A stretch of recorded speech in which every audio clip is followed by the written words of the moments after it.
Mientras yo cuidaba solo a mi padre enfermo en otro estado, mi esposa empezó a vivir en secreto con mi hermano menor en nuestra casa y lo supe demasiado tarde para detenerlo.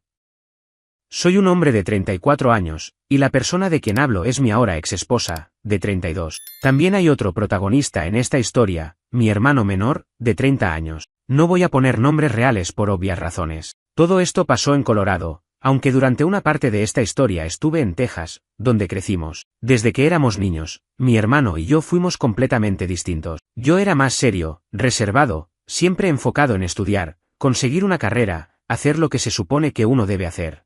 Él era el opuesto, el carismático, el alma de la fiesta, el que rompía reglas y salía bien librado. Pero a pesar de nuestras diferencias, crecimos bastante unidos. Nuestros padres nos criaron como equipo. Pasábamos los veranos en Texas, en casa de los abuelos, y aunque discutíamos como todos los hermanos, siempre había cariño. Nunca pensé que llegaría el día en que desearía no haber nacido con un hermano. Conocí a mi esposa en 2015, en una cafetería en Boulder. Ella trabajaba allí mientras estudiaba enfermería. Yo ya tenía un empleo estable como desarrollador web y solía pasar por un café en las mañanas antes de ir a la oficina. Nos hicimos cercanos rápido. Tenía ese tipo de sonrisa que te hace bajar la guardia. Empezamos a salir y a los 2 años nos casamos. Nada demasiado extravagante, algo íntimo con familia y amigos cercanos. En ese momento pensé que estaba casándome con mi compañera de vida. Vivíamos en un pequeño departamento que eventualmente cambiamos por una casa modesta en las afueras. Construimos una vida juntos, o al menos eso creí. Mi hermano vivía a unas cuadras de nosotros.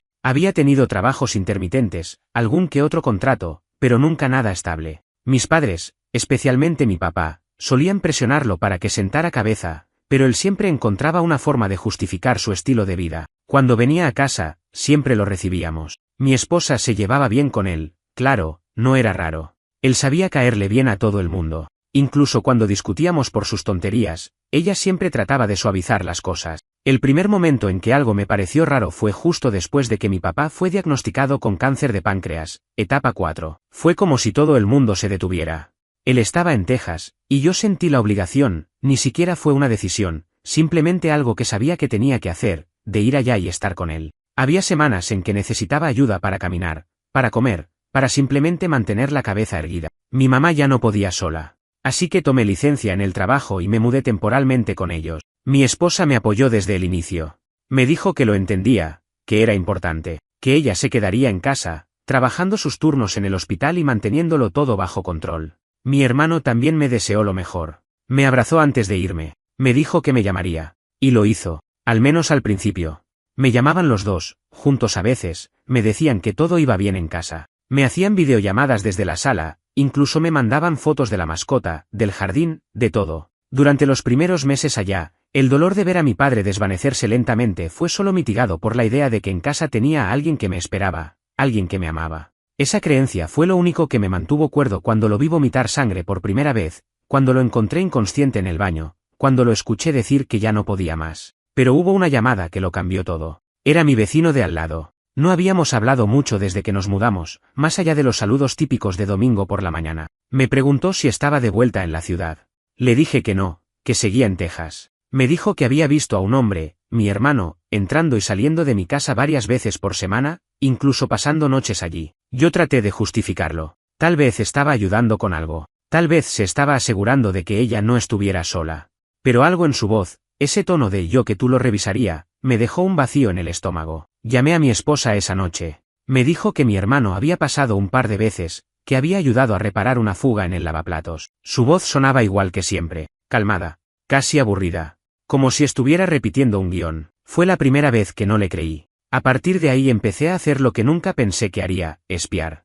Le pedí a otro amigo, uno de confianza, que vivía cerca, que pasara por la casa, que me dijera si veía algo raro. Le dije que estaba paranoico, que necesitaba dormir tranquilo. Él accedió. Me mandó fotos. El auto de mi hermano estacionado frente a mi casa a las 11 de la noche. 2 días después, de nuevo a las 2 de la madrugada. El domingo siguiente, ambos saliendo por la mañana en ropa deportiva, riéndose. No sé si ustedes alguna vez han sentido que la realidad se rompe en pedacitos, como si cada pensamiento fuera un espejo estrellado en el piso, reflejando cosas que no querés ver. Así me sentí los días después de ver esas fotos. Caminaba por la casa de mis padres en Texas, sirviendo sopa a un hombre que apenas podía sostener una cuchara, pero con la mente dando vueltas por los pasillos de mi propia casa, a 1000 millas de distancia. Me aferré a cada excusa que podía inventarme. Seguro que es una coincidencia. Tal vez está cuidándola, tal vez ella se siente sola. ¿Pero por qué mentirme? ¿Por qué no simplemente decirme que él estaba ahí con frecuencia? ¿Por qué evitarlo si no había nada que ocultar? Y entonces, empecé a notar que mis llamadas se volvieron menos frecuentes. Primero fue ella diciendo que estaba muy cansada, que después me llamaba. Después, directamente no contestaba. Mi hermano, por su parte, respondía con monosílabos, con ese tono seco que uno usa cuando tiene algo mejor que hacer. Todo bien, nada nuevo, hablamos luego. Esa fue la señal más clara. Cuando alguien te esquiva así, no es por casualidad. Es porque está haciendo algo que no quiere que sepas. Pasaron 2 semanas donde no hablé con ninguno de los dos. Yo estaba completamente inmerso en el deterioro de mi padre. Era como vivir en cámara lenta. Cada día se veía más débil, más pequeño, más ausente. Los médicos ya nos habían dicho que no quedaba mucho. Él mismo me pidió que no lo internara. Quería morir en su casa, en su cuarto, rodeado de sus cosas. Así que lo cuidamos como pudimos. Mi madre y yo nos turnábamos. Ella lloraba en silencio mientras lavaba los platos. Yo la abrazaba, pero no tenía palabras. ¿Qué se supone que uno diga cuando todo está muriendo a tu alrededor? Y en medio de eso, recibo un mensaje de texto. Era de otro amigo, un viejo colega del trabajo que vivía también en el vecindario. Me preguntó si había alquilado la casa, porque vio a mi hermano y a mi esposa saliendo juntos con bolsas de supermercado y cajas. Me congelé.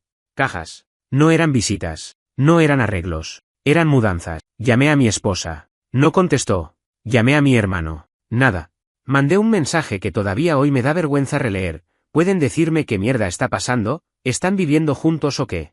El mensaje quedó en visto por horas. Cuando finalmente ella me respondió, fue un texto corto. Tenemos que hablar. Cuando regreses. Y eso fue todo. Ni siquiera esperé la conversación. Esa misma noche llamé a un amigo que trabaja como técnico de cámaras de seguridad. Le pedí, por favor, que instalara un sistema en la entrada de mi casa, en la cochera y en la sala. Lo pagué todo desde Texas. No sabía si era legal, no me importaba. Estaba desesperado por la verdad. Si había algo que ver, lo iba a ver. Y si no, al menos iba a poder dormir sabiendo que mi paranoia era injustificada. Los días siguientes fueron los peores. Mi papá murió el 14 de noviembre. Murió en silencio, dormido. Yo estaba en la habitación. No sé cómo explicarlo, pero se sintió como si se apagara una luz en el mundo. Me quedé sentado junto a su cama por horas. No lloré. No ese día. Me quedé mirándolo, como si aún pudiera despertarse. Volví a Colorado una semana después. El vuelo fue una tortura. Las escalas, el avión lleno, la cabeza llena de preguntas. Cuando llegué a casa, lo supe de inmediato. Había cosas que no estaban donde las dejé. Una taza que no era mía. Unas zapatillas que jamás había comprado. El olor. El maldito olor del champú de mi hermano. No me lo imaginé. Vi las grabaciones de la cámara en la sala. La primera vez que los vi a los dos abrazados en el sillón, me dieron ganas de vomitar. Él sin camisa. Ella riéndose. En mi sala. En mi casa. Donde dormíamos, donde teníamos fotos familiares colgadas, donde hacíamos las cenas de Navidad. Me desplomé en el piso. No lloré. No pude. Fue como si algo dentro de mí se apagara. Como si mi cuerpo entendiera que no había forma de procesar todo eso a la vez. Cuando finalmente ella volvió a casa, yo la estaba esperando. No me gritó, no se puso a la defensiva. Se sentó en el sofá, cruzó las piernas y dijo, lo siento. No fue planeado. Pasó. Y eso fue todo. Como si me estuviera contando que se olvidó de sacar la basura. Le pregunté si estaban juntos. Me dijo que sí. Que desde hace un par de meses. Que al principio fue algo que solo sucedió. Que mi hermano estuvo ahí cuando ella se sentía sola. Que no quería decírmelo mientras yo estaba con mi padre, porque sabía que no lo ibas a poder manejar. Le pregunté si planeaba decírmelo alguna vez. Me dijo que sí, pero no sabía cuándo. Que las cosas se dieron así. Que ella también había sufrido mucho. Que yo la había dejado sola. Que no fue fácil para ella tampoco. Cada palabra era una puñalada. Le pregunté si estaban viviendo juntos. Me dijo que sí, que era más práctico. Que no quería seguir en esta casa porque estaba llena de recuerdos. No sé cómo explicar esa sensación de caminar por tu propia casa y que todo se sienta ajeno. Cada rincón parecía burlarse de mí. El marco con una foto de nuestra boda en la estantería, los dos sonriendo como idiotas, como si no supiéramos que años después todo iba a explotar en la cara. La manta en el sofá que ella usaba todas las noches. La estúpida taza que decía Love You More que le regalé en nuestro segundo aniversario y que, por alguna razón, todavía estaba ahí. No entiendo por qué no se la llevó. Tal vez para recordarme lo que perdí. Tal vez porque ya no significaba nada. Después de esa conversación con ella, si es que se puede llamar conversación a ese desfile de justificaciones baratas, me fui. Agarré un par de cosas, mi laptop, algo de ropa, y me fui a casa de un amigo. Dormí en su sofá. No podía quedarme un minuto más bajo el mismo techo. Me temblaban las manos. No por rabia, al menos no en ese momento. Era algo más profundo. Como si el mundo entero se hubiera partido a la mitad y yo me hubiera quedado colgando en el vacío. Llamé a mi madre. No le conté nada. Ella acababa de enterrar al amor de su vida. ¿Cómo carajo le iba a decir que su otro hijo se estaba acostando con la esposa del mayor? Guardé silencio. Me tragué toda la porquería. No quería sumarle más dolor al suyo. Tal vez fue un error. Tal vez debí decírselo desde el principio, pero en ese momento solo pensé en protegerla. Después de un par de días sin contacto, mi hermano me llamó. Lo atendí sin pensar. No sé qué esperaba escuchar, pero sin duda no fue lo que dijo. Quiero que hablemos como adultos. Las cosas pasaron, no lo planeamos, pero no tiene sentido pelear. Somos hermanos. ¿Literal? Así, como si me hubiera rayado el coche por accidente, como si no hubiera destruido mi matrimonio. Le pregunté si estaba enamorado de ella. Se rió, como si la pregunta fuera ridícula. No se trata de eso, dijo. Nos entendemos. Ella estaba sola, vos estabas allá, las cosas se fueron dando. Cada palabra era una confirmación más de que este tipo no tenía la más mínima noción de lo que significa lealtad. Ni amor. Ni respeto. Le pregunté si se sentía culpable. Me dijo que al principio sí. Pero que después de un tiempo entendió que ella no era feliz conmigo, que estaba buscando otra cosa, que él solo fue honesto con lo que sentía, que prefirió no traicionar su corazón. Les juro que en ese momento sentí una furia tan densa que me mareé. Pero no grité. No lloré. Solo colgué. Esa noche, me encerré en el baño del departamento de mi amigo, y ahí sí lloré. Lloré como no lo había hecho desde que murió papá. Lloré por lo que se rompió. Por lo que di por hecho. Por los años que se fueron a la mierda. Por haber confiado ciegamente en las dos personas que más cerca tenía. Y lo peor es que no lloraba por haberla perdido a ella. Lloraba por mí. Por el tipo que era antes de todo esto. Porque sentía que ese tipo ya no existía. Durante las semanas siguientes, intenté mantenerme ocupado. Volví al trabajo, como un zombi, simplemente cumpliendo tareas mecánicas. No hablaba con nadie más de lo necesario. Mis amigos, los que sabían, trataban de animarme, de decirme que iba a pasar, que iba a superarlo. Uno me dijo, la vida te está mostrando quién es quién. Mejor ahora que más adelante. Y aunque tenía razón, no era consuelo. Porque la vida no te prepara para perderlo todo al mismo tiempo. Una tarde, por pura debilidad o curiosidad o masoquismo, no sé, entré a las redes sociales. Ella había borrado todas nuestras fotos, todas, como si nunca hubiéramos existido. En cambio, había subido una historia en la que se veía a mi hermano cocinando, solo sus manos, pero yo sabía que era él. Yo conocía esas manos, me crié con ellas. Esa historia duró 10 segundos, pero me dolió más que cualquier cosa que me hayan dicho en persona. Era como verlo reírse de mí sin necesidad de hablar. Después empecé a recibir mensajes de conocidos, gente que no sabía bien qué estaba pasando, pero que empezaba a atar cabos. Una amiga en común me escribió para decirme que se había cruzado con ellos en un mercado, agarrados de la mano, que ni siquiera parecían disimular. Me preguntó si sabía algo. Le dije que sí, que lo sabía todo. Le agradecí por contarme, pero le pedí que no me dijera nada más. Ya no quería seguir cavando en esa tumba. Pero uno de los golpes más bajos llegó cuando fui a recoger mis cosas de la casa. Ella me había dicho que me las dejaría en cajas en la cochera, que no quería que entrara. Acepté, aunque me ardiera. Fui un martes por la tarde. Nadie estaba en casa. Abrí la cochera y ahí estaban, 3 cajas con mi ropa, mis libros, una foto mía con mi papá, doblada por la mitad como si la hubieran metido a presión en el fondo, y la carta que yo le había escrito a ella en nuestro primer aniversario. Estaba rota.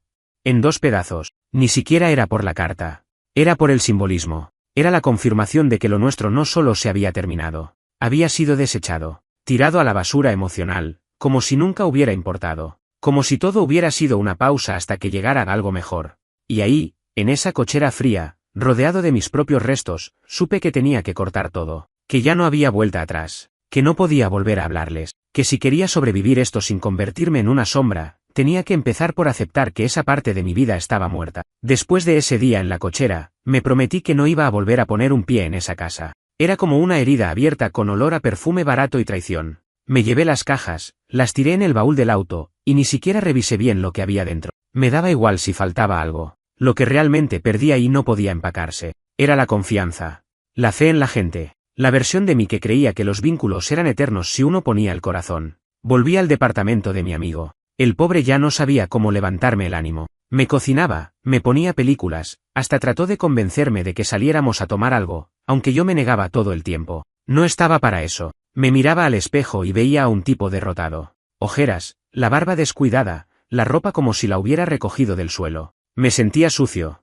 No por lo que había hecho, sino por lo que me habían hecho. Fue en ese tiempo que empecé a escribir. No con la intención de publicar nada, sino para no volverme loco. Abría el bloc de notas de la compu, ponía la fecha, y soltaba lo que sentía. Algunas veces era rabia, otras era tristeza. A veces solo eran preguntas. ¿Cuándo empezó todo? ¿Cómo no lo vi venir? ¿Qué me faltó? ¿Qué hice mal? Otras veces me desahogaba insultándolos mentalmente, sin censura. Era mi única terapia. Un par de semanas después, mi madre me llamó. Me preguntó por qué no volvía a casa. Le dije que estaba complicado con el trabajo. Me preguntó por mi esposa. Le dije que estábamos tomándonos un tiempo. Se quedó callada un segundo, y después dijo algo que me atravesó. Tu papá se murió creyendo que ustedes eran felices. No supe qué decirle. Sentí que había fallado incluso en eso. Y ahí me di cuenta de otra cosa, no solo me robaron a mi esposa, también me robaron el duelo. Todo este tiempo debería haber estado llorando a mi padre, recordándolo, hablando con mi mamá, sosteniéndonos mutuamente. Pero no. Me lo pasé espiando a los traidores, armando rompecabezas de dolor. Ellos no solo rompieron mi matrimonio, me robaron el derecho a procesar la pérdida más importante de mi vida. Fue entonces cuando decidí hablar con un terapeuta. No porque quisiera superar a mi ex como dicen en los vídeos de autoayuda, sino porque ya no confiaba ni en mí, porque tenía miedo de quedarme encerrado en ese estado de rabia congelada que no te deja avanzar, porque necesitaba reconstruirme desde los escombros. La primera sesión fue rara. Contarle todo esto a un extraño fue incómodo. Me preguntaba si me estaba juzgando, pero al final, solo me escuchó. Me dejó hablar sin interrumpir. Y cuando terminé, me dijo algo que se me quedó clavado. No estás loco. Estás roto. Y ser roto por quienes amás no es una falla tuya, es una traición de ellos. Seguí yendo. Semana a semana. Empezamos a trabajar no solo en lo que pasó, sino en por qué me afectó tanto. La terapeuta me explicó algo que me cambió la perspectiva. Cuando la traición viene de afuera, uno se defiende, cuando viene de adentro, uno se culpa. Y yo me había estado culpando por meses, por no ver señales, por confiar demasiado, por ser blando, por ser ingenuo. Pero la verdad es que no hice nada malo. Solo amé, confié, aposté. Durante ese proceso, empecé a tener sueños recurrentes. Siempre era la misma escena, entraba a mi casa, y los veía a los dos en la cocina, cocinando juntos, riéndose. Yo intentaba gritar, pero no salía sonido. Me despertaba empapado en sudor, el corazón a mil. Era una especie de tortura mental. Lo hablé en terapia. Me dijeron que era el trauma tratando de encontrar cierre, que esos sueños eran una forma de mi cerebro de asimilar la pérdida. Y entonces llegó una invitación que me descolocó, la boda de un primo, del lado de mi madre. La ceremonia era en Austin. Mi familia entera iba a estar ahí, incluyendo mi hermano. Yo sabía que si iba, me lo iba a cruzar. Que seguramente estaría con ella, que tal vez ni siquiera me mirarían. Pero también sabía que no podía seguir evitándolo todo, que en algún momento tenía que enfrentar la realidad. Así que dije que sí. El día del evento fue tenso desde que me levanté. Me vestí con lo mejor que tenía, no por vanidad, sino como una armadura. Llegué temprano, saludé a mis tíos, a mis primos, a mi madre. Me preguntó si estaba bien. Le dije que sí. Y en parte, era cierto. O al menos, lo estaba intentando. Y entonces los vi. Entraron juntos. Él con un traje que le quedaba demasiado apretado, ella con un vestido verde que había usado una vez en una cena conmigo. Me vieron. Se detuvieron un segundo. Después, él hizo como si nada. Ella agachó la cabeza. No vinieron a saludarme. No dijeron una palabra. No me miraron más. Y en ese momento, después de tantos meses, algo se apagó en mí. No de la forma triste. No fue resignación. Fue paz. Como si todo lo que tenía que explotar ya lo hubiera hecho, y yo ya no tuviera nada más que perder. Me senté en mi mesa, comí, hablé con mi familia. No derramé una sola lágrima. Después de la boda, sentí que algo había cambiado para siempre. No en ellos, no en la situación, sino en mí. Era como si me hubiera arrancado una espina clavada desde hacía meses. Verlos ahí, juntos, en público, sin siquiera intentar fingir una pizca de remordimiento, me hizo darme cuenta de que no había más máscara que se pudiera caer. Lo que vi fue exactamente lo que eran, dos personas que se merecían el uno al otro. No por amor, sino por la clase de egoísmo que los une. Se veían bien de lejos, pero más vacíos que nunca de cerca. Algunos familiares se me acercaron después del evento. No todos sabían la historia completa, pero muchos sospechaban. Mi primo, el del casamiento, me abrazó fuerte y me dijo, si necesitas algo, acá estoy. Mi tía, la hermana de mi papá, me dijo que lo sentía, sin especificar por cuál pérdida. No hizo falta. Lo supo. Lo supieron todos. En las familias, la traición no se esconde por mucho tiempo. La energía se siente, se respira. Volví a Colorado al día siguiente. Y esa noche, por primera vez desde que me fui de casa, dormí tranquilo. Sin sueños raros, sin sobresaltos, sin revisar el celular buscando fotos, historias o mensajes que no llegaban. Simplemente dormí, como si mi cuerpo entendiera que ya no necesitaba seguir en modo alerta. Pasaron semanas. La terapia seguía. Mi trabajo, aunque todavía me costaba enfocarme, empezaba a fluir de nuevo. Empecé a salir a caminar, a leer, incluso a ir al gimnasio. No con el objetivo de mejorar para que vea lo que perdió como hacen muchos. No. Esto era para mí. Por primera vez, me importaba más mi propio bienestar que lo que pensaran los demás. Incluso ellos. Pero la vida tiene una forma curiosa de probarte justo cuando pensás que estás saliendo del pozo. Un día, estaba tomando un café en una panadería cerca de la oficina, cuando vi entrar a la última persona que me esperaba encontrar, mi exesposa. Sola. Con la mirada caída. Ni rastro de la altanería o seguridad que solía tener. Se acercó, me vio, y se quedó parada, esperando a ver si la invitaba a sentarse. Hice un gesto vago, como diciendo lo que quieras. Se sentó frente a mí. Y durante un par de segundos, no dijo nada. Solo jugaba con el borde de la taza. Lo que vino después fue una de las conversaciones más extrañas de mi vida. Me dijo que estaba arrepentida. Que pensó que lo que sentía por mi hermano era real, pero que la convivencia había mostrado otra cara. Que él era irresponsable, impulsivo, que no podía sostener ni una conversación profunda sin perderse en sí mismo. Que vivía como un adolescente con tarjeta de crédito y que no sabía enfrentar un problema sin escapar. Que, en resumen, había idealizado a alguien solo porque yo no estaba. Me dijo que no esperaba que la perdonara. Que no esperaba que volviéramos. Que solo quería que supiera que lo lamentaba. Y que si pudiera volver atrás, no haría las cosas igual. Pero lo más interesante fue lo que no dijo. No me preguntó cómo estaba. No preguntó por mi papá. No preguntó si necesitaba algo. Era un lo siento que tenía más que ver con su culpa que con mi dolor. Le respondí algo simple, no sé qué querés que haga con eso. No fue con rabia, fue con sinceridad. Porque, de verdad, ¿qué se supone que uno haga con un perdón que llega cuando ya no queda nada en pie? No podés pegar una taza rota y volver a tomarte. Siempre vas a sentir las grietas en los labios. Ella asintió. Se levantó. Me dijo que, si alguna vez quería hablar, sabía dónde encontrarla. No le respondí. No porque odiara su presencia, sino porque, en ese momento, entendí que había terminado. Que ya no había nada más que decir. Ni bronca, ni venganza, ni tristeza. Solo, nada. Lo que no esperaba era lo que vendría después. Porque claro, si ella apareció, no pasó mucho tiempo antes de que también apareciera él. Me llamó una semana más tarde. Yo no le había bloqueado el número, un error que ahora reconozco, pero que en ese momento simplemente me daba igual. Su voz sonaba agitada, como si estuviera en medio de una crisis. Me dijo que necesitaba hablar conmigo, que las cosas estaban mal, que ella se había ido del departamento, que lo había dejado, que el todo se había desmoronado. No sé si esperaba que me sintiera feliz, que me riera, que le dijera te lo dije, pero lo único que sentí fue una fatiga profunda, no por él, sino porque no quería volver a cargar con nada suyo, ni su miseria, ni su caos. Le dije que no podía ayudarlo, que no era mi lugar, que lo mejor que podía hacer era aprender de lo que hizo y seguir adelante. Me pidió perdón, como si un perdón pudiera borrar todo. Le dije que no lo odiaba, que tampoco lo amaba, que simplemente, ya no era mi hermano. Y ahí se quebró. Me dijo que yo era lo único bueno que había tenido, que se arrepentía de todo, que había perdido al único que lo conocía de verdad. Le dije que sí, que me perdió, pero que eso lo había hecho él solo. Colgamos. No he vuelto a hablarle desde entonces, y no pienso hacerlo. ¿Estoy bien ahora? No del todo.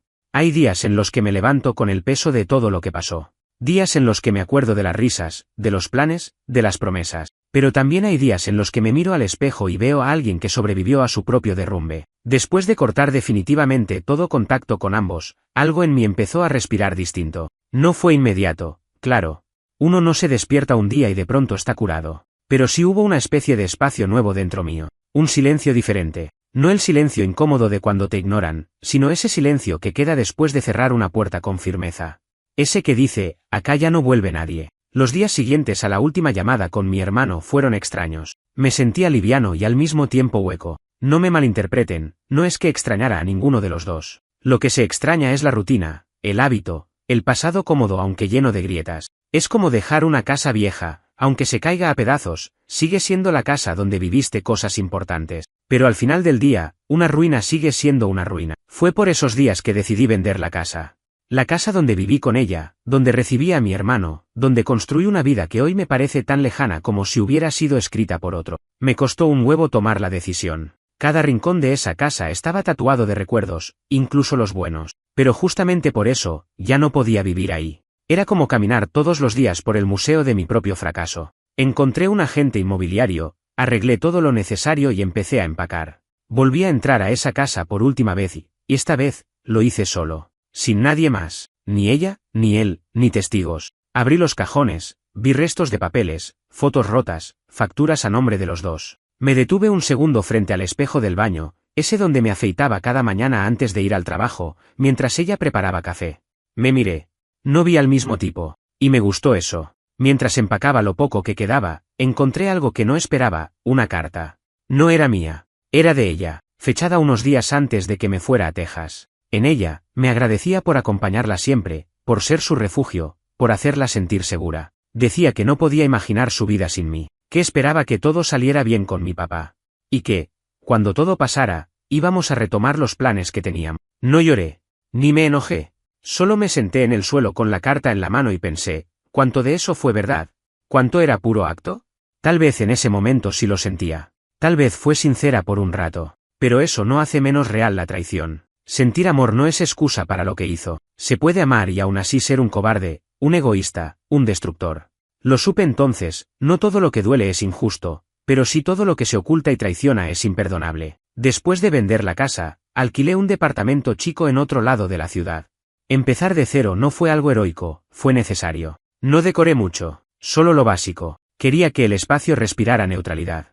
Como si fuera un lugar de paso mientras me reconstruía. No tenía cuadros, no tenía recuerdos en las paredes, solo una cama cómoda, una mesa decente y una ventana con buena luz. A veces, eso es todo lo que uno necesita, luz que entre sin permiso. Poco a poco, empecé a recuperar cosas mías. No hablo de objetos, hablo de mí. Volví a escribir, pero esta vez ficción. Historias cortas, ideas sueltas, personajes que sufrían, pero también salían adelante. Me di cuenta de que escribir me estaba salvando. Era como construir una versión de mí que no estaba rota, sino en proceso. Como si cada palabra escrita fuera un ladrillo nuevo en una casa emocional que me pertenecía solo a mí. También retomé contacto con viejos amigos, algunos de los que se habían alejado con el tiempo, no por malas razones, simplemente por la vida misma. Me sorprendió ver cómo muchos estaban ahí, listos para recibirme. ¿Por qué no dijiste nada antes?, me preguntaron. Y la respuesta era sencilla, porque me daba vergüenza. Porque cuando te pasa algo así, sentís que fallaste, que hay algo roto en vos, que te van a mirar con lástima. Pero entendí que eso también era parte del daño que me habían hecho. Me aislaron incluso sin estar presentes. Con uno de esos amigos, empecé a salir más seguido. Cafés, caminatas, incluso me arrastró a un curso de cocina que daban los jueves en una comunidad local. Me reía poco al principio, no voy a mentir. Me costaba conectar. Pero después de un par de clases, empecé a relajarme. Una noche, haciendo pasta casera, me reí de algo estúpido. Y fue como un clic en el pecho. Una risa de verdad. No forzada. No educada. Una risa que venía desde adentro. Casi me asustó. Pero fue hermosa. Una de las cosas más jodidas de una traición como esta es que te hace dudar de tu valor. No solo como pareja, sino como persona. Te empezás a preguntar si sos suficiente, si vales la pena, si estás destinado a repetir ese dolor. Pero cada paso que di después de cortar contacto fue un recordatorio de que no soy lo que me hicieron. Soy lo que decido construir con eso. Un día, saliendo del curso de cocina, una mujer se me acercó. Había estado en la clase, haciendo risotto al lado mío. Me dijo que le gustó cómo me tomaba en serio las instrucciones, pero que no dejaba de hacer chistes. Me reí. Me dijo que si quería tomar un café algún día. No supe qué decir. Me puse nervioso. Dije que sí. Intercambiamos teléfonos. No estoy diciendo que sea una historia de amor, ni que todo se solucionó de golpe. Solo digo que, por primera vez en mucho tiempo, no sentí miedo. No sentí culpa, solo curiosidad. Y esa curiosidad me pareció más poderosa que cualquier nostalgia por lo que perdí. Salir con alguien nuevo después de un trauma tan grande no es como en las películas. No hay música suave ni miradas eternas en una cena a la luz de las velas. Lo que hay es ansiedad. Un nudo en el estómago. Esa voz que te dice, ¿y si vuelve a pasar? Pero también hay una chispa. Una parte de vos que se niega a morir del todo, que insiste en que algo bueno todavía puede existir. Con ella fue lento. Nada de intensidad instantánea ni declaraciones profundas, solo charlas tranquilas, cafés sin apuro, risas tímidas. Nos veíamos sin expectativas. Y eso fue lo que más me ayudó. No me presionó. No intentó curarme. Simplemente estaba. Escuchaba.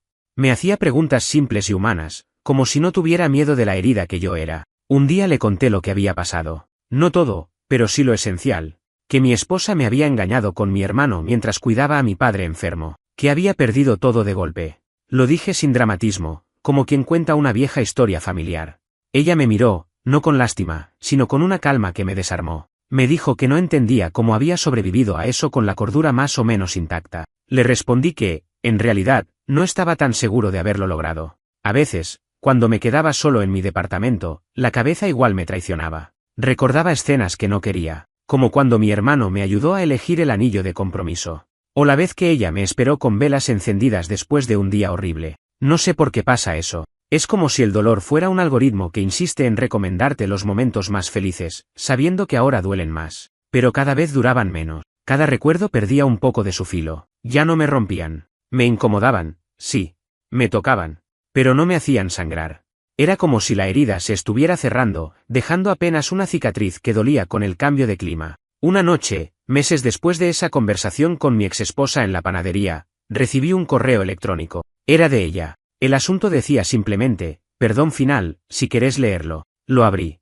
Eran 3 párrafos. Me decía que estaba en terapia, que estaba procesando todo, que no pretendía justificar nada, que ya no estaba con mi hermano, que él se había ido de la ciudad hacía unas semanas, que se había ido sin decirle nada. Solo dejó una nota en la mesa diciendo que necesitaba espacio. Decía que no me escribía para retomar nada, sino porque necesitaba decir que me había fallado de la peor forma, que esperaba que algún día pudiera recordarla sin rabia, que, si algún día llegaba a encontrar la felicidad, ella se alegraría por mí desde donde estuviera. No respondí. No porque la odiara, sino porque entendí que no tenía que hacerlo, que el perdón, si alguna vez llegaba, no iba a pasar por responder ese mail. Iba a pasar por seguir viviendo sin que ella ocupara espacio en mi cabeza. Y eso ya estaba empezando a pasar. Con el tiempo, también se fue borrando mi hermano. No fue fácil, porque con él no solo se rompió la relación, se rompió la idea de familia, de vínculo incondicional. Pero aprendí algo valioso: la sangre no hace familia. Lo que lo hace es el respeto, el cuidado, la presencia. Y él destruyó todo eso. Un amigo, el que me dio techo cuando me fui de casa, me dijo algo que se me quedó. A veces, lo mejor que puede pasar es que la gente se saque la máscara. Duele, pero al menos sabes con quién no contar. Y tenía razón. Fue como descubrir que había estado en una fiesta con gente disfrazada, y que cuando se acabó la música, los rostros verdaderos eran peores que cualquier máscara. En ese proceso, me reconcilié con cosas pequeñas. Volví a leer libros que amaba y que había dejado de lado. Fui a visitar a mi madre más seguido. Le conté toda la verdad, meses después. Lloró. Se enojó. Me dijo que no podía creer lo que su hijo menor había hecho. Pero también me abrazó. Me dijo que estaba orgullosa de cómo me había levantado. Que mi padre, si estuviera vivo, también lo estaría. Esa fue una de las pocas veces que me permití llorar sin sentir vergüenza. Lloré por todo. Por el viejo. Por lo que me rompieron. Por lo que reconstruí. Por mí. A finales de ese año, hice algo que pensé que nunca haría: viajé solo. Me fui a Oregón, al bosque. Me alojé en una cabaña aislada, sin señal, sin nadie. Caminé por senderos llenos de árboles altísimos, con ese olor a tierra mojada que parece limpiar el alma. Dormí profundamente. Respiré sin apuros. Pensé mucho. Escribí más. Y ahí, en esa soledad elegida, me prometí algo: nunca más voy a pedirle a nadie que me quiera a costa de mí mismo. Nunca más voy a entregarme sin límites, sin reservas, sin saber si del otro lado hay manos que van a sostenerme o usarme como escalón. Porque aprendí, después de todo esto, que uno puede perderlo todo y seguir. Que se puede ser traicionado por la carne de tu carne y seguir. Que te pueden arrancar el corazón y aún así volver a sentir. No sé si alguna vez se supera algo como lo que me pasó. La palabra sugiere que uno cruza una línea y listo, ya está del otro lado, como si todo lo anterior quedara enterrado bajo tierra firme. Pero no funciona así. Lo que sí pasa, al menos en mi caso, es que empezás a caminar sin cargar tanto peso. No porque lo hayas soltado por completo, sino porque tus piernas se fortalecen con cada paso. Hoy, más de un año después de que todo explotara, puedo decir que ya no vivo desde el dolor. No lo niego, no lo oculto, tampoco lo alimento. Lo reconozco como parte de mi historia, como una marca que me acompaña pero que ya no decide por mí. Volví a ver a esa mujer con la que tomaba cafés después del curso de cocina. No llegamos a ser pareja, pero nos hicimos cercanos. De esos vínculos raros que no necesitan etiquetas. Le conté más de mi vida. Ella me compartió partes suyas también rotas. Éramos como dos sobrevivientes de naufragios distintos que se cruzan en una isla, y sin buscarlo, arman una fogata en silencio. Un día me dijo algo que me hizo pensar, tu historia no te define. Pero lo que hagas con ella, sí. Me lo dejó caer así, entre sorbo y sorbo de café, como quien comenta el clima. Pero me sacudió. Porque durante mucho tiempo, mi historia sí me había definido. Me había convertido en el tipo al que le robaron a su esposa y su hermano. Esa había sido mi identidad entera. Pero ya no quiero que lo sea. Así que empecé a hacer cosas nuevas. Me metí en voluntariados los fines de semana. Empecé a dar clases básicas de programación para chicos de secundaria en una escuela pública que no tiene muchos recursos. Volver a compartir algo de lo que sé con alguien más me devolvió una parte de mí que creía perdida, el sentido de propósito, porque cuando todo se rompe, lo primero que perdés es eso. ¿Para qué me levanto? ¿Para qué respiro? ¿Para qué me esfuerzo? Y encontrar nuevas respuestas, distintas a las de antes, es parte de curarse. Me animé a mandar uno de mis relatos a una revista digital. Lo publicaron. Fue una historia corta, sobre un tipo que cuida a su padre enfermo mientras todo a su alrededor se desmorona. No era exactamente autobiográfica, pero el alma estaba ahí. Cuando me avisaron que lo iban a publicar, sentí una mezcla de orgullo y miedo. Era como poner un pedazo de mi dolor en manos de extraños. Pero lo hice. Y algunos lectores me escribieron después. Gente que no conozco, que pasó por cosas parecidas. Me dijeron que se sintieron menos solos, que mis palabras los tocaron. Ahí entendí otra cosa, no todo lo que duele tiene que terminar en ruina. A veces, ese mismo dolor puede convertirse en algo útil, en algo que conecta. Yo no busqué eso, pero vino. Y cuando viene, aprendes a recibirlo. Mi madre me sigue preguntando si he sabido algo de mi hermano. La verdad es que no. Sé, por familiares, que se mudó a otra ciudad, que anda deambulando entre trabajos temporales, que no logró sostener ninguna relación estable después de lo que pasó. No me alegra, ni me entristece, simplemente me da igual. A veces pienso que él también fue una víctima de su propia miseria, pero no me corresponde salvarlo, ni juzgarlo más de lo que ya hice. Mi vida no es más el escenario de su desastre, y ella, tampoco sé nada. No la volví a ver. A veces me cruzo con alguien que se parece a ella en la calle, y por una milésima de segundo, el corazón se acelera. Pero después se calma, porque no hay rencor. Tampoco amor, solo el eco de algo que ya no está.